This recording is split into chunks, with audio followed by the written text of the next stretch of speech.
ఏం చెప్తారు ఈ 3 రోజుల నుంచి పరిస్థితి? చాలా దారుణంగా ఉంది. తింటాక కూడా మాకు లేదు. చాలా మాది పైపుల రోడ్డు మొత్తం మునిగిపోయింది మా ఇల్లంతా.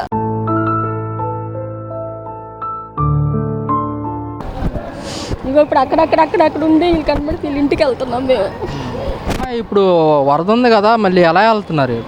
తెలీదా? ఇగో ఇప్పుడు ఇటు వెళ్తున్నాం. మాదైతే ఇప్పుడు కూడా ఇక్కడ వరకే ఉంది పైపుల రోడ్లో. మా పాప డిగ్రీ సర్టిఫికేట్ అన్నీ దాంట్లోనే ఉండిపోయినాయి. మా భవిష్యత్తు ఏంటో మాకు అర్థం కావట్లేదు అసలు. మాకు ఎవరైనా సహాయం చేసిన వాళ్ళు ఉంటేనే ఈ పరిస్థితుల్లో మేము తట్టుకుంటాం. అమ్మా, సీఎం చంద్రబాబు నాయుడు గారు కూడా పర్యటించారు.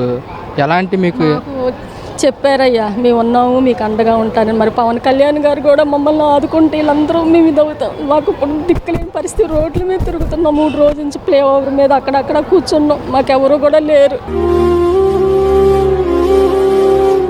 పవన్ కళ్యాణ్ గారు కూడా వరద బాధితులకి ₹1 కోటి సాయం చేస్తానని కూడా చెప్పడం జరిగిందమ్మా. ఏమన్నాయ్యా మరి, మా వరకు అయితే ఇప్పుడు వరకు అయితే ఏమీ లేదు కదా.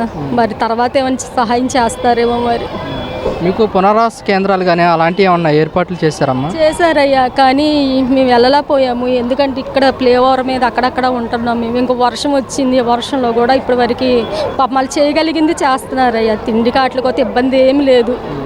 కాకపోతే ఎక్కడ ఉంటాకనేది మాకు లేదు. అంటే మీకు భోజనం కానీ సరఫరాలు అన్నీ చేస్తున్నారయ్యా, అన్నీ చేస్తున్నారు. సరఫరా అన్నీ చేస్తున్నారు. బాగానే ఉందిలయ్యా. కాకపోతే ఇక ఇల్లు అనేది లేకుండా పోయింది. ఇప్పుడు మాకు దిక్కులేని వాళ్ళ రోడ్ల మీద తిరుగుతున్నాము.